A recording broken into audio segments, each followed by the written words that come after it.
Hey all, this is Whitney, and welcome back to another episode of Spastic Chatter. If you're new here, Spastic Chatter is a platform for those in the Cerebral Palsy community, and I get together weekly with individuals with CP, like myself, to have an uncensored chat, if you will, about what it's like living with this type of disability. And for today, I have Antonio Milane, and he has a very I don't know if it's a unique story, but it's I came across it a couple months ago and it kind of blew up, and he's God, he tried it's all his story right now is all about going to college with a disability, and I'll let him kind of get it more into it, but we're gonna discuss like the accommodations and like advocating for yourself and things like that. So I'm gonna let Antonio introduce himself, and then we'll get on to the conversation. So take it away, Antonio. Well, hey, the Spastic Chatter group. My name's Antonio, like Whitney just prefaced, and today I'm just gonna tell my story, how it is to be a disabled person in college, and what type of things I wish I heard while I was going through the process. Um, Awesome. So I kind of want to take it back. So before this, you kind of like was telling me about your school years and how you have had to advocate for yourself. Do you want to kind of want to Go through that. tell your story a little bit about like going to school and then like high school and things like that? Yeah. So, if you're anyone with this disability, you know how frustrating school can get because you're in this place where you need extra support, and schools often don't want to make you give you that special support. They're very unaccommodating, and and if you've gone through the process, you know how frustrating it is and all the meetings you have to go through. And that's basically my case because my hands don't really function that well, and I need someone to write for me. And that's a very expensive prospect for most schools, and they're not willing to give that out to any kid who asks for it. And while going into high school, I was very extinguished. I had great grades all throughout middle school, and essentially what happened was, my track was stopped because the school said, "Hey, we're not going to give you all the accommodations that your middle school gave you because we're new school, we're new district, and we're going to do it our own way." And that basically stopped me from going into AP classes because now I had no one to write for me. I had to do everything by myself, and my only option was to take regular general ed classes when I had a proven track record of going above and beyond and doing well in very rigorous classes. Based and I essentially, for the first 2 years of my high school career, I was an advocate and a student. I had to fight in meetings. I had to talk to principals. Everybody at that school knew my name because I was so determined to get what I needed. And by the second year, I convinced enough teachers, enough staff, the principal, and the director of the district that they finally gave in to my request, but it was a long and hard fight. Now, at this moment, transitioning into college, I'm having the same issue. I'm going to another district, another school that does not know me, and they don't want to give me that support because it's expensive. And I'm lucky enough to be going to a private school, top of the world, with enormous funding and enormous attention. But I was able to use that attention to fight for my needs. But that's not always the case if you're going to a small school with not that much attention. I don't. Do you have any questions, Whitney? Um, I kind of want to like know how like take me back to the day that you found out that you were accepted to Stanford. Like all your hard work had paid off in high school. Like how you had to advocate for yourself, and then you got accepted into like one of the top universities, and like everybody, like you said, everybody knows what like Stanford, like what Stanford is and what it stands. Like it has a reputation in itself. So take me back to that moment. Like how did you like what was your first reaction when you found out that you were accepted to Stanford? Honestly, at first I was really, really happy and really, really like I was I was excited, and that whole day I was excited, and I still remember I went, but I didn't go to my classes. I didn't go to my classes that day. I just went around the school and I talked to every person I knew. I said, "Hey, I finally I got into the school. I talked to my principal, and I was that close with the principal, and he was the one who wrote my recommendation letter, talking about how I advocate for myself and how I changed a lot of the school policies. And I was very excited, but the day after, I knew that I was going to get myself into a fight. I knew I'd done a whole bunch of research beforehand. I knew Spastic Policy. I knew they wouldn't have like given me what I wanted. And choosing that school, I would have to fight. I would have to risk it all. And if it ended up they didn't give me what I wanted, I would have been out of luck without any support going to a really hard school. I'm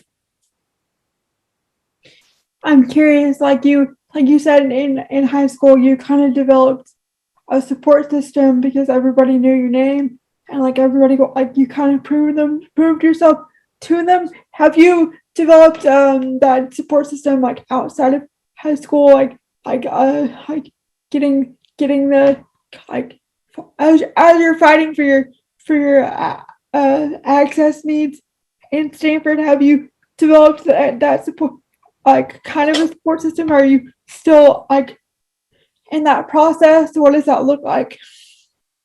Well, um, honestly, the reason why my whole case went through was because I was able to work with all the students of my year. There was this group chat of like 3,000 students.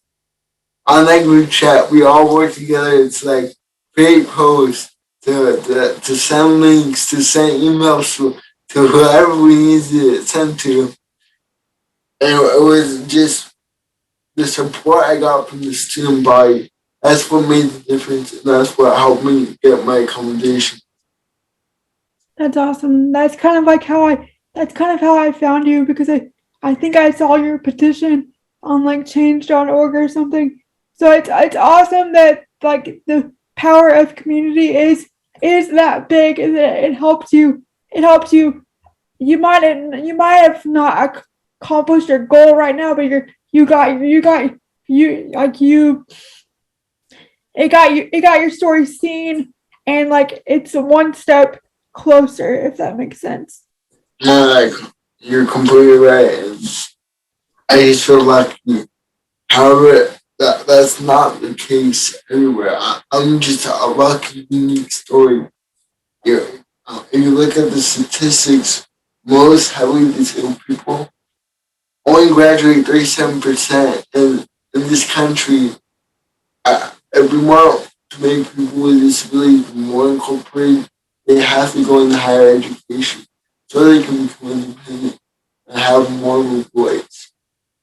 Yeah, and that brings up it kind of brings up another topic. Is there? Sorry for the phone call. It kind of brings up another topic that when you're in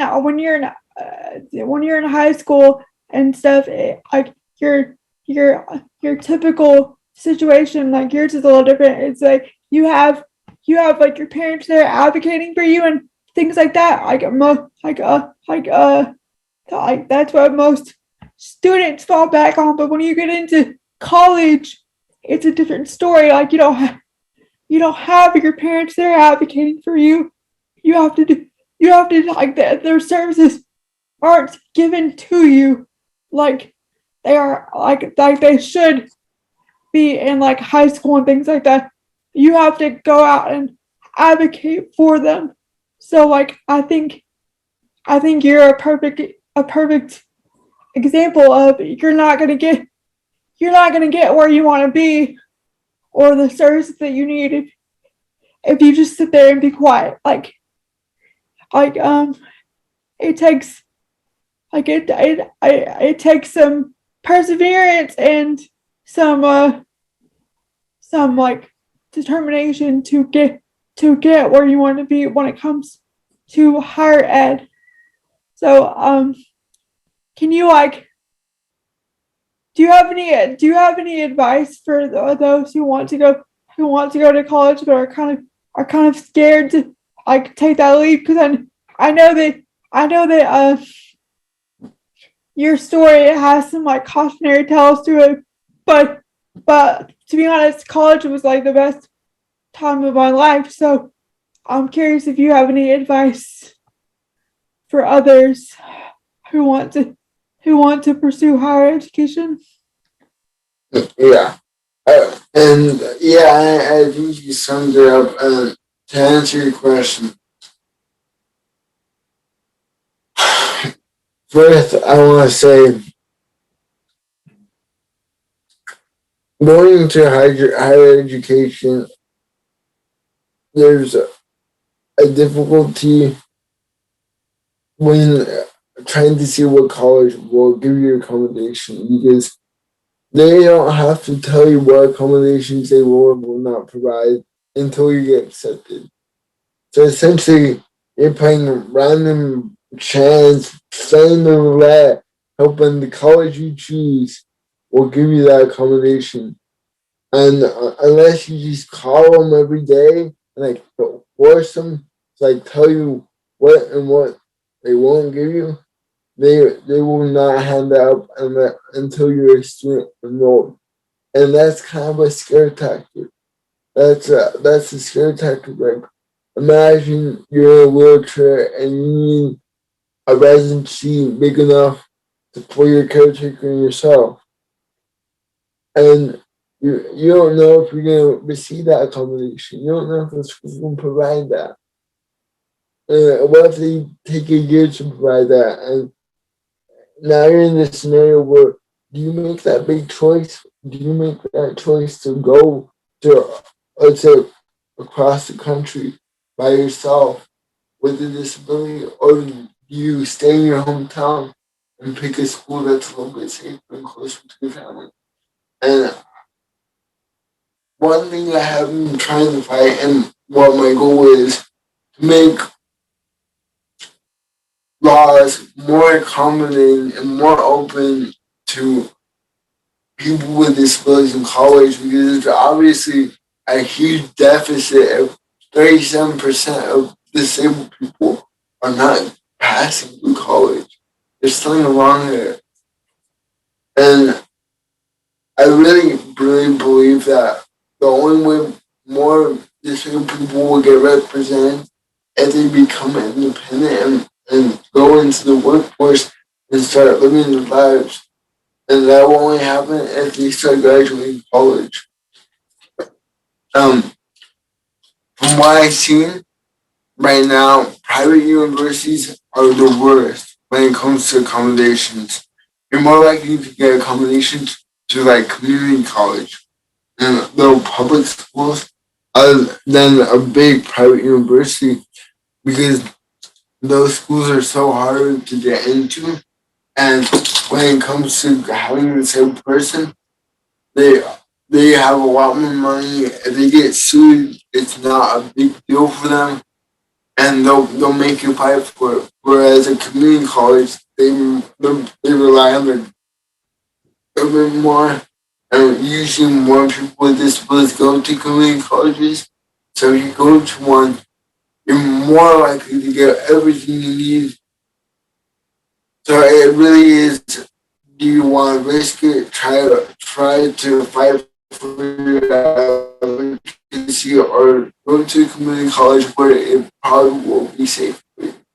Um, Yeah, that's from what I can gather, from what I gathered from what you just said, is um is for one that people need to research what like the school that they want to go to, and like what they want to do with their higher education like career.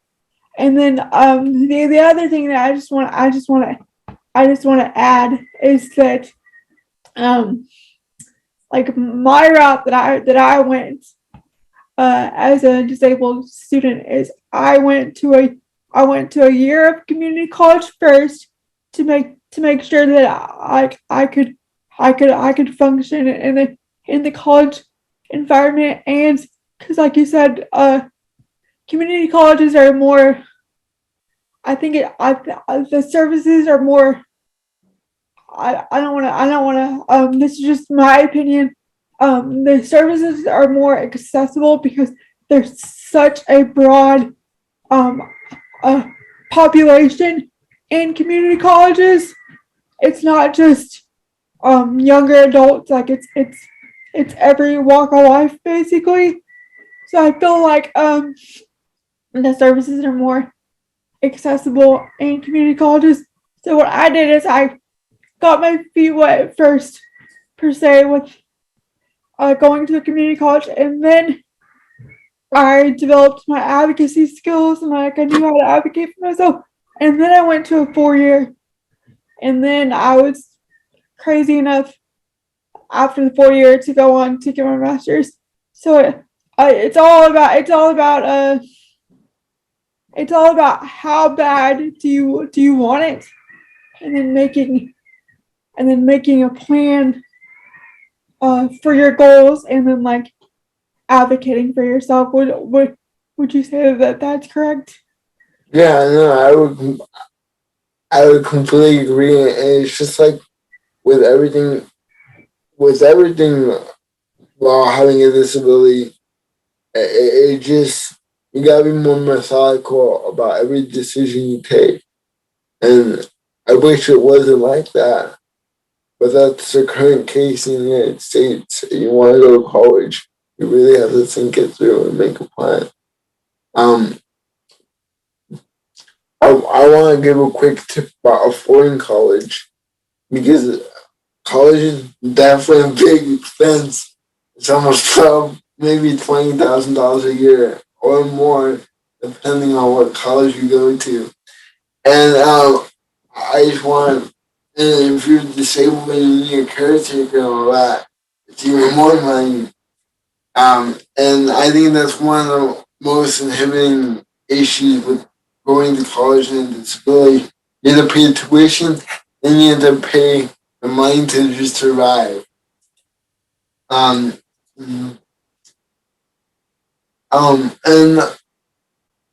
not very many people know this right now, but if you get a federal loan, you're disabled and you're not working, they you can apply for the federal disability forgiveness, which they basically forgive your whole loan if you don't work for, I think, 4 years when you get that loan.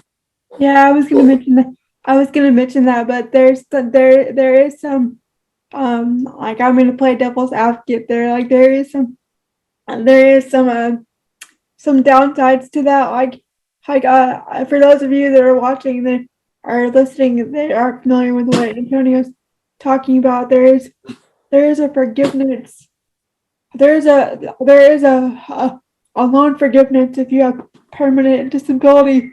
But the catch there is that you have to make below poverty level for 3 years to get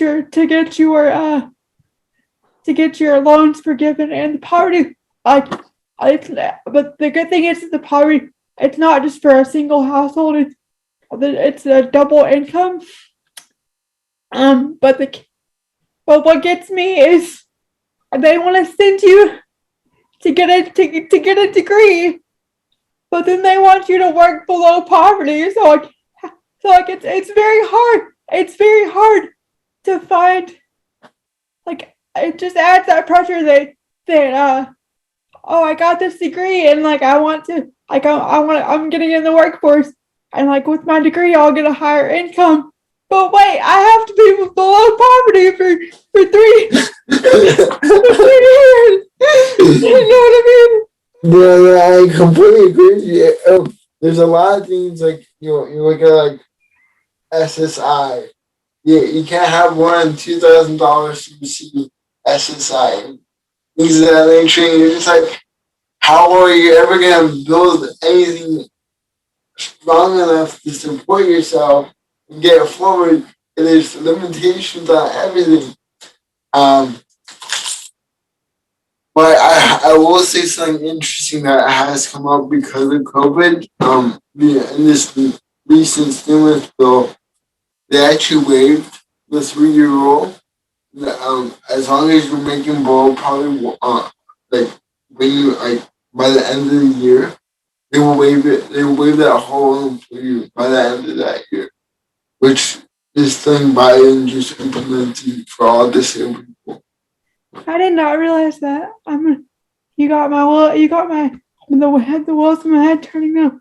So I'm gonna have to look into that because I still have student loans. So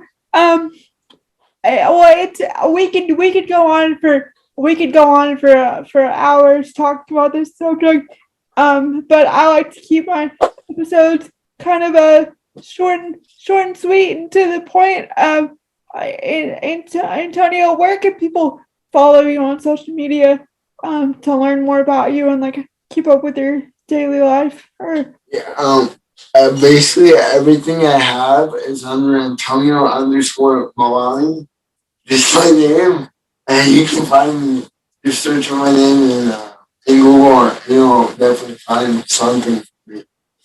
Um, and I really want to emphasize something. If you're going to the high school, going to college, and you're starting to get feedback from the disability department saying that you can't receive a certain accommodation, I want you to know that that is your right. They will tell you that they can't afford it and whatnot, and they can. They'll try to. They'll make any excuse just so they don't have to do you right. But you deserve to be in an education, and you deserve to have the opportunity if you want to work hard. So just please, if you're being guilt tripped, and you feel like you're being what was it? What was the word? Almost like I forgot the word. But just guilt trip. They'll guilt trip you. They'll tell you, hey, you're too expensive for us, or they'll make it really obvious that you're getting accommodation, and it's hard, but just don't listen to them. Tough it through. Don't bat them eye, and just realize that this is your right. You deserve to be in a higher education, so that's what you want. Awesome. I think that was a perfect way to end the episode. Thank you, Antonio, for being a guest on Spastic Chatter. I really enjoyed talking with you. And if you're watching this and you want to be a guest, feel free to comment wherever you see this video, and I would love to have you on and share share your story with cerebral palsy. So check back next week for another episode of Spastic Chatter. Thanks. Bye. Bye.